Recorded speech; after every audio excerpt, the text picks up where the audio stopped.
Have you ever wanted something so badly? You prayed for it, you worked for it, you imagined your life with it, and then it didn't happen.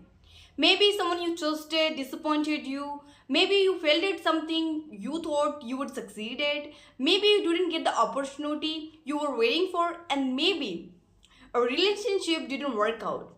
And maybe you feel like everyone around you is moving forward and you are stuck in the same place. When you wake up early in the morning, you don't feel excited and you are wonder what to do with yourself. Try to be okay. You tell yourself it's fine, but deep inside you are disappointed, you are tired, and sometimes you don't even know why you feel so low. And if you ever felt in this way, I want you to know something before we begin this video. You are not weak because you are disappointed. You are not weak because you are failure. And you are not a failure because life didn't happen in the way you expected. Sometimes life hurts. Sometimes we lose things we genuinely wanted. And sometimes we have to learn how to keep going even when you don't know all the answers.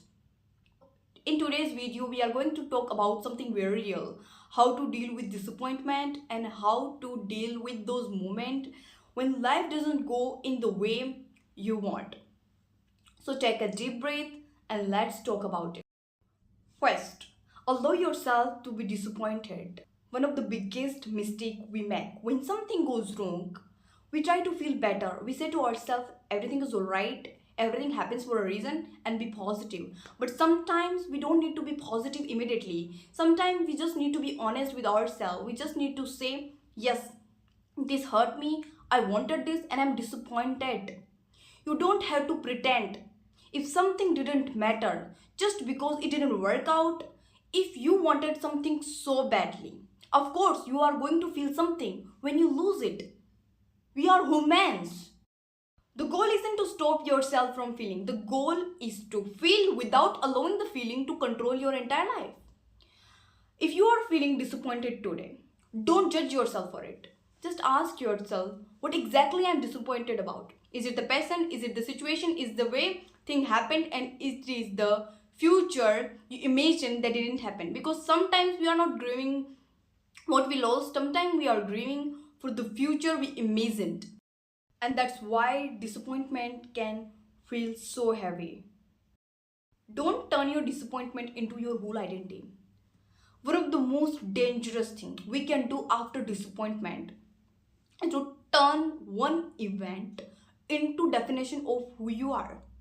If you fail an exam, you think you are not intelligent. And if you rejected by someone, you think you are not worthy of love. If things didn't work out, you think nothing worked out for you.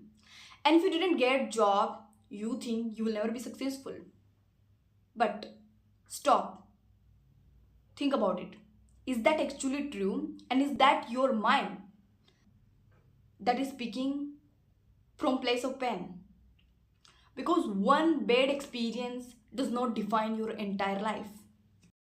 One failure does not make you failure, and one rejection does not make you unworthy.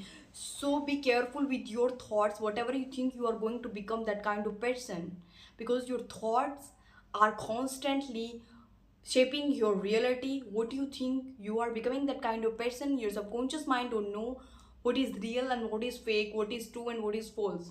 Whatever you are constantly repeating to yourself, you are becoming that kind of person. So be careful with your thoughts and be aware what you are thinking. Never compare yourself with anyone because you don't know their whole story. Maybe you have read one page of their story because you don't know the whole story. So don't compare yourself based on their life story. You don't know about their struggle, you don't know about their timeline. You have seen their success, but you don't know the scene behind this kind of thing. So just focus on yourself and work for yourself. You feel low, so don't try to fix your entire life. Just take a small step. One small step can change anything in your life, but every single day. Take a shower, drink a glass of water, and do meditation for 5 minutes and exercise for 5 minutes. Ask what now. You may don't know why something happened. So instead of constantly asking why me, ask what now? What can I learn? What can I do next? And how I can move forward? Because you can't change what happened, but you can decide what you can do next. This is your choice, and you can make choice anytime, whenever you want. Don't trust your healing. Some days you will feel better, some days you will feel sad again, and that's normal. Healing isn't always a straight line. So don't be angry with yourself for having difficult days. It's just a part of your life. You're still healing, and give yourself enough time. And remember one thing, that one bad chapter can't define your whole life. You are still learning, you're still growing, and you're still healing. All the best.